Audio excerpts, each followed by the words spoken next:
So, Manchester United back to winning ways in the Premier League against Brighton in midweek. They face Leeds United, one of their old rivals at Ellen Road this weekend, in a game that usually produces a massive number of goals for us, incredibly open and intense. It has gone Manchester United's way, and I wonder if Marcelo Bielsa will change. Having watched the game against Brighton in midweek, they monopolised possession. They're a very different team to Leeds United Brighton. They in the first half, Manchester United couldn't get close to them, could barely lay a glove on them. Things did change after the break. I think the red card was a game changer in terms of that fixture, because I still think Brighton could have come back into it. But Cristiano Ronaldo ended his goal drought. He was back on the score sheet, of course. That's massive for Manchester United that he's happy. And once again, they got 3 points, and I think that does lift the mood. But there are still big concerns over their style of play. This one, James, I think is a big clash of those styles. Very open, very intense, loads of shots, both managers, that's the goal. Loads of runners into the box, you commit to your attacks. It's all going to be about the finishing in this one. There's going to be plenty of shots. And once again, it could go one of two ways for Manchester United. There's no guarantee that they leave this game with all 3 points. How do you see it?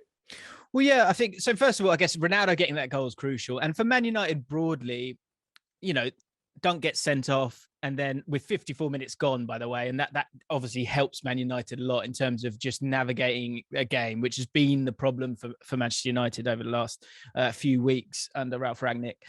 But they come into this game and you're talking about Bielsa changing his ways. He's not going to change his ways at all in this game. And that could be the downfall for Leeds as the season progresses. But for Man United, you've got to take those opportunities when they arise. And I feel like, although this be a huge game for Leeds United, they are still so depleted. If you think of the players who are out, the captain, Liam Cooper, Stuart Dallas, so crucial. Phillips, so crucial. Bamford, even more crucial. They are not out of it as of yet. I feel like Leeds might get sucked into this relegation battle a little bit, but I also feel like the way that they play is so unique. I don't know if you agree with this one, Hugh, that despite having all those players missing, they will have 1 or 2 games where they will sneak those 3 points, 6 points, 9 points that will kind of get them over the line in terms of staying up this season. We're still in a position here down the bottom where Leeds United, Everton and Newcastle, 3 huge clubs, could go down. I mean, I can't see it happening, I've got to be honest, but any of those 3 could go down. But we know how big a fixture this is, Hugh.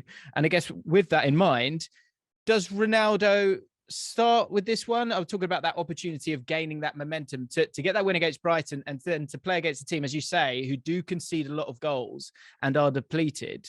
Do you play your best team and get that win going into the Champions League game next week? What would you do? I mean, I would rest him for the Champions League game personally, because of the intensity of this fixture and the way that certainly Leeds United approach games. It will be open. It will be massively end to end. There's going to be a lot of sprinting. Cristiano Ronaldo, at this point in the season, is not running away from defenders when he gets the ball. In fact, they're catching up with him pretty easily. And he's starting to show his age a little bit. And I hate to say it, in the Premier League, we know what it's like. It's a very intense game. And it doesn't get more intense than this, does it? It's a great point. Exactly. Yeah. Playing against Bielsa, it doesn't really get much more intense. There's going to be tackles flying in. And I think the power element of his body, of his game, is going to be needed to be relied on in a match like this. Like I say, it's going to be counter-attack after counter-attack, high transition, high speed end to end. Maybe the last 20 minutes vary factors and scores and has a big effect on the result. But actually, I don't want to wear him down if I'm Manchester United for that game against Atletico Madrid, because we know that's going to be pretty fierce as well. And I think actually someone else can do the bulk of the running in that match for the first 75 minutes or so, and you can bring Ronaldo for a bit of a tune-up at the end of the game, because like I say, it's going to be all about that power. And someone like Marcus Rashford, great.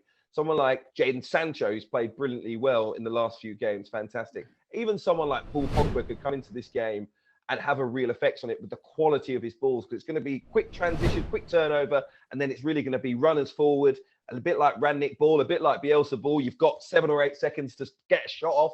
Can you score a goal? Both teams are going to play like that. It's going to be really exciting.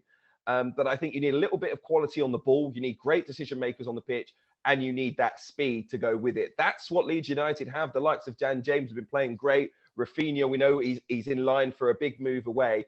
these are the players that are going to make a difference for Leeds United. And they've been scoring 2s or 3s, and Manchester United need to do the same. And I think they need to score, I mean, I'm going to say 2 or 3 goals at least to win this game, because they haven't defended well. Leeds United have been getting plenty of shots and good control in their last few matches. They're settling into a groove, with Dan James having a point to prove against his former club as a central striker as well. Like I say, this is probably going to be the most exciting game of the weekend, probably 4 or 5 goals in the game altogether. And it's hard to call a winner. It really is. Yeah, the last couple of times I've watched this game between the two of them, I've expected something from Leeds against what's often felt like a lethargic Man United side, and Man United have just picked them off. So I'm third time lucky. I'm just going to switch that up, and I'm going to go with Man United with this. I think it's a great point you make there. If you do rest someone like Ronaldo, because Cavani's having problems with his groin supposedly, of course Martial is out, Mason Greenwood unavailable, of course, as well. So playing someone like Rashford and Jesse Lingard, it could be a really great game for him with the energy that he can bring. In terms of goals, the second worst defense in the league with Leeds United. You talk about Daniel James as well, an interesting one here. He's been booked in his last 4 Premier League games. I love this stat. And if he can get booked again, which he may do, he likes to, and especially against his old club, he will be in great company. Colton Palmer in 1996 for Leeds, Olivier Dacour in 2001. If I had to pick 2 Leeds players that it might have been, I think they would have been right up there on that list. So a couple of things to keep an eye out there, guys. I think it will be Man United. I think they'll score the goals, and I think that will start to kind of lift the fog and hopefully give them a little bit of momentum going into that Champions League game.